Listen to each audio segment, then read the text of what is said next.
क्या हिमाचल प्रदेश में एक बार फिर से मिशन लोटस होने वाला है? क्या जून माह में हिमाचल प्रदेश में तख्ता पलट होगा? ये सवाल बार बार भाजपा की ओर से उठाए जा रहे हैं और कहीं ना कहीं इसके पीछे क्या कोई सच्चाई है? क्या वाकई प्रदेश में भाजपा एक बार फिर से कांग्रेस में सेंध लगाने की तैयारी कर रही है? क्या सुखविंदर सिंह सुक्खू की सरकार पिछली बार की तरह इस ऑपरेशन लोटस को नाकामयाब कर पाएगी? ये आज की सबसे बड़ी खबर है। इसके साथ ही सुखविंदर सिंह सुक्खू ने भी जो पालमपुर मामला है उसको लेकर के भाजपा को आड़े हाथों लिया है। ये सब मुद्दों पे हम आपसे बात कर रहे हैं। आप देख रहे हैं पॉलिटिक्स बाजी और मैं हूं पंकज पंडित और हम देख रहे हैं समाचार fast to the point. Himachal Pradesh की राजनीति में इन दिनों एक बार फिर से ऑपरेशन लोटस की चर्चा शुरू हो गई है। हालांकि पिछले काफी अरसे से पूर्व मुख्यमंत्री जयराम ठाकुर हर जनसभा में, हर प्रेस कॉन्फ्रेंस में कह रहे हैं कि हिमाचल प्रदेश में 4 जून को 2 सरकारें बनेगी। केंद्र में मोदी सरकार शपथ लेगी और प्रदेश में भी भाजपा की सरकार बनेगी। आपके हिमाचल प्रदेश में आपकी कांग्रेस पार्टी की सरकार हालात इस कदर बन गए कि जब नहीं संभाला जाएगा तो कोई तो संभालेगा। जयराम नहीं होगा तो कोई और होगा। लेकिन इतना जरूर है कि हिमाचल प्रदेश में कांग्रेस की सरकार नहीं रहेगी। हालांकि अगर हम आंकड़ों की तरफ देखें तो कहीं से भी आंकड़े ये गवाही नहीं देते कि भाजपा का ये दावा कितना पुख्ता है। लेकिन इसके बीच में आज एक और भाजपा के नेता का बयान आया है कि जून माह में प्रदेश में तख्ता पलट होगा और इस बयान ने पूरी तरह से सनसनी फैला दी है, क्योंकि यह बयान देने वाला वो नेता है जिस नेता ने भाजपा को 25 से 34 तक पहुंचाया। ये वो नेता है जो कांग्रेस की हर रणनीति एक समय बनाता था। ये वो नेता है जो आज प्रदेश से भाजपा की ओर में राज्यसभा में है। जी हाँ, मैं बात कर रहा हूँ हर्ष महाजन जी की। हर्ष महाजन ने आज शिमला में बयान दिया कि जून माह में हिमाचल प्रदेश में तख्ता पलट होगा।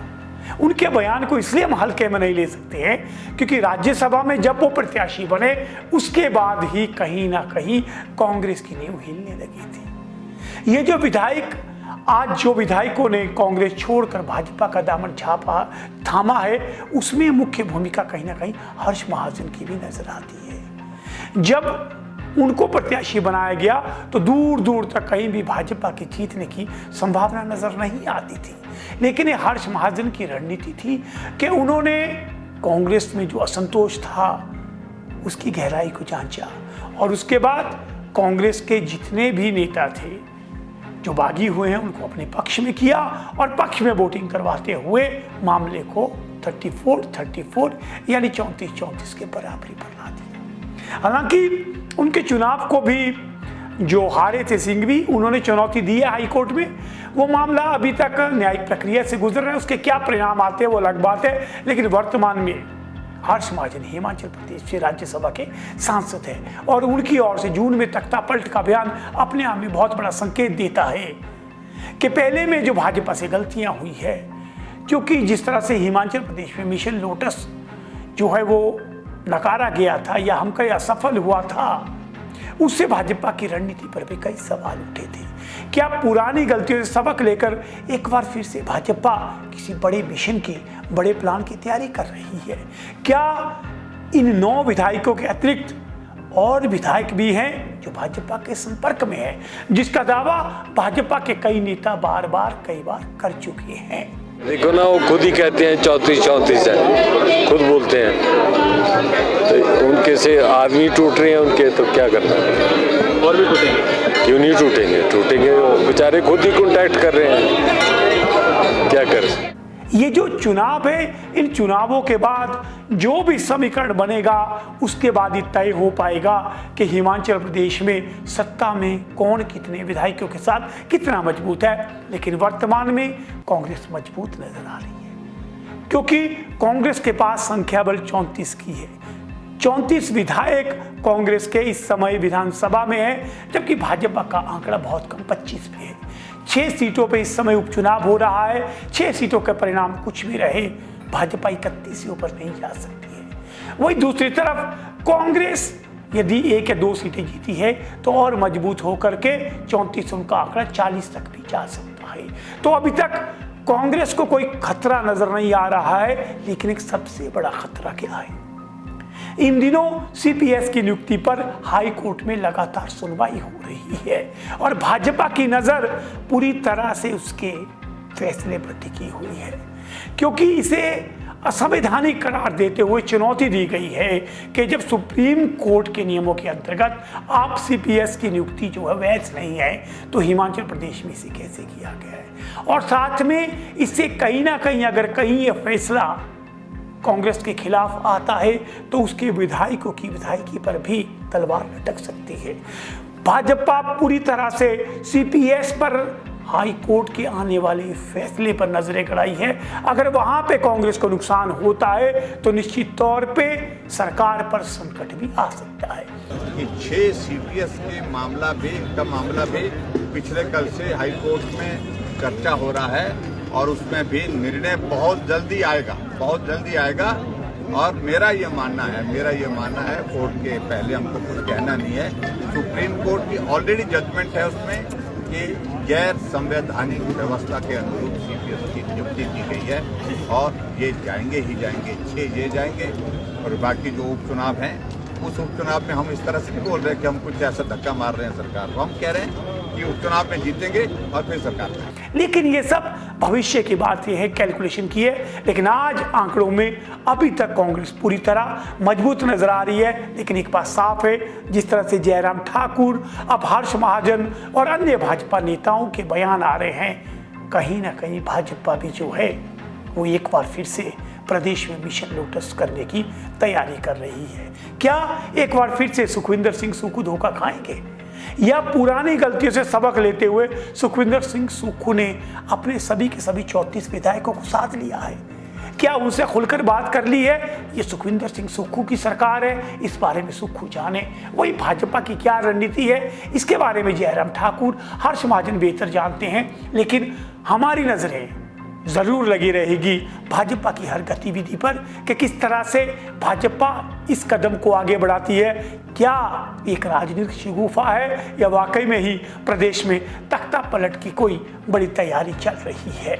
इसी के साथ अगली खबर की ओर चलता हूं। अगली खबर है पालमपुर की। पालमपुर में दिन दहाड़े छात्रा पर जानलेवा हमला हुआ। हालांकि आरोपी गिरफ्तार है, उस पर कानून के अंतर्गत कार्रवाई कर रही है। चुनावी माहौल है तो चुनावी मुद्दा तो बनेगा। इसको लेकर सबसे पहले मुख्यमंत्री वहां पहुंचे, उसके बाद कल जयराम ठाकुर भी वहां पहुंचे।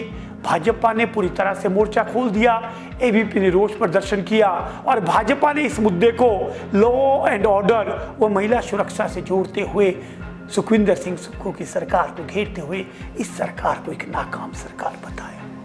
विशेषकर सुखविंदर सिंह सुक्खू के मीडिया में एक वायरल हो रहे बयान को आड़े हाथ लेते हुए उन्होंने कहा कि ऐसे संवेदनशील मुद्दे पर इस तरह का बयान जो है मुख्यमंत्री का जताता है कि वो इस मामले में कितनी संवेदनता से सोचते हैं और इस मामले को कितने हल्के में ले रहे हैं। भाजपा के कई नेता इस संबंध में अब तक बयान दे चुके हैं। वहीं दूसरी तरफ सुखविंदर सिंह सुक्खू ने आज पलटवार करते हुए कहा कि जयराम ठाकुर जब से मुख्यमंत्री पद से हटे हैं उसके बाद भी अस्थिर नजर आ रहे हैं और वे कभी सीएम की कुर्सी हथियाना चाहते हैं, कभी लॉ एंड ऑर्डर के मुद्दे को बना करके वो सरकार को हटाने की बात कहते हैं। उन्होंने साफ कहा कि हमारी पूरी संवेदनाएं जो हैं वो पीड़िता के साथ हैं और हम पूरी तरह से उनके साथ हैं। इस मामले में कानूनी कार्रवाई की जा रही है। उनके बयान को गलत तरीके से पेश किया जा रहा है। उन्होंने भाजपा की भी निंदा की है कि समाज में इस तरह के संवेदनशील मुद्दे पर रोटियां सेकना वाकई में शर्मनाक है। हर बार किसी बात को बड़ा मुद्दा बनाने की कोशिश करते हैं। पहली बात तो ये घटना हुई है, बड़ी दुखद घटना है। हम सब लोगों को मिलकर उसका विरोध करना चाहिए कि एक बेटी के साथ ऐसा हुआ। वो उस पर भी राजनीतिक रोटियां सेक रहे हैं। मैं समझ ही नहीं पा रहा, जब से वो मुख्यमंत्री की कुर्सी से हटे हैं, कभी हमारी कुर्सी हथियाना चाहते हैं, कभी लॉ एंड ऑर्डर की बात करना चाहते हैं। किस प्रकार की राजनीति को बढ़ावा देना चाह रहे हैं? ये घटना हुई है, वो बेटी हमारी है और जिस भी व्यक्ति ने इस घटना को किया उसको हमने जेल की सलाखों के पीछे भेजा है। मैं देख रहा हूँ एक चीज वायरल हो रही थी मेरे नाम से। हमने कभी भी ऐसी बात नहीं की। हम कहते कि ये जो सोच विकसित हो रही है, जहाँ एक बेटी के ऊपर दराड़ लेकर हत्या की कोशिश की गई, जिस तरह दराड़ को मारा गया, ये हिमाचल की संस्कृति नहीं है। हिमाचल देव भूमि में विश्वास करने वाले लोग हैं हम, लेकिन फिर भी घटना घटी और हमने कहा कि सरकार उसका पूरा इलाज का खर्चा उठाएगी। वो गए, अच्छी बात है, लेकिन उनके परिवार के साथ उन्होंने संवेदना की, अच्छी बात है, लेकिन उस पर राजनीतिक रोटियां सेकना गलत बात है। उसी के बाद इस मुद्दे पर कंगना रनौत ने भी एक सोशल मीडिया पर बयान दिया था कि वो पीड़िता के लिए पूरी तरह से इलाज में उनकी सहायता करेंगे। इस संबंध में उनकी टीम भी चंडीगढ़ पहुंच चुकी है। दूसरी तरफ मुख्यमंत्री ने भी घोषणा कर दी थी कि हम इस मुद्दे को लेकर के संवेदनशील है और पूरा का पूरा पीड़िता के इलाज का खर्च जो है वो सरकार वहन करेगी। इसी का जवाब देते हुए आज मुख्यमंत्री सुखविंदर सिंह सुक्खू ने भी कंगना को आड़े हाथों लेते हुए कहा कि आज कंगना को ये सब याद आ रहा है क्योंकि वो चुनाव लड़ रही है, वो राजनीति में है। जब प्रदेश में आपदा आई थी उस समय आमिर खान ने भी 25 लाख दिया था, लेकिन हिमाचल की बेटी कहने वाली कंगना को प्रदेश की याद नहीं आई थी और उन्होंने कंगना पर कड़े शब्दों में निशाना साधा। देखो, वो तो राजनीति कर रहे हैं। अगर उनको खर्चा उठाना था तो आपदा के समय जब आमिर खान ने 25 लाख रुपए भेजे थे तो हिमाचल की बेटी जो आज चुनाव लड़ रही है उस समय हिमाचल के दर्द को जानते। और हमने तो पहले ही बोला कि सरकारी तरफ से हम खर्चा उठाएंगे। अगर वो भी खर्चा उठा रही है तो कोई बड़ी बात नहीं है, लेकिन इस समय वो राजनीतिक तौर पर सुर्खियां बटोरने के लिए इस प्रकार की बात कर रहे हैं। सुखविंदर सिंह सुक्खू ने आज स्पष्ट कर दिया है कि इस मामले में राजनीति नहीं होनी चाहिए, ये दुखद है और सरकार इस मामले को पूरी तरह से कानूनी तौर पर निपट रही है। आइए अब चलते हैं आखिर में राजनीति पर। कांग्रेस के टिकट का पता अभी किसी भी नहीं है कि वो कब घोषित होंगे। शायद कांग्रेस हाईकमान को ही पता है। सुखविंदर सिंह सुक्खू कहते हैं 1 सप्ताह में हो जाएंगे, कोई नेता कहते हैं अतिशीघ्र हो रहे हैं, लेकिन इस बीच जो अपडेट आ रही है कि कल Sukhvinder Singh Sukhu, deputy chief minister Mukesh Agnihotri, Pratibha Singh जो अध्यक्षा हैं कांग्रेस कमेटी की, वो दिल्ली जा रहे हैं। स्क्रीनिंग कमेटी की बैठक है। स्क्रीनिंग कमेटी की बैठक में मुख्य मुद्दा 2 संसदीय क्षेत्र कांगड़ा और उसके साथ में हमीरपुर में कौन चेहरे होंगे, ये मुख्य मुद्दा रहेगा। स्क्रीनिंग कमेटी के बाद 25 तारीख को इलेक्शन कमेटी की मीटिंग भी है।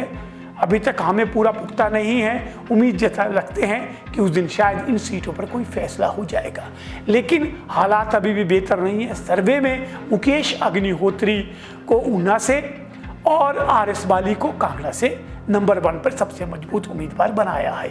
मुकेश अग्निहोत्री अपने पारिवारिक परिस्थितियों का हवाला देते हुए चुनाव लड़ने से इनकार कर चुके हैं। उनकी बेटी आस्था अग्निहोत्री का नाम चला था, उन्होंने भी चुनाव लड़ने से साफ इनकार किया है। दूसरी तरफ आरएस बाली ने भी अपने क्षेत्र को प्राथमिकता देते हुए कहा है कि मेरी कुछ शंकाएं हैं, उसका समाधान हाईकमान को करना होगा। अब मुकेश और आरएस बाली के इन बयानों के बाद हाईकमान का क्या निर्देश आता है, इस पर हमारी नजर रहेगी।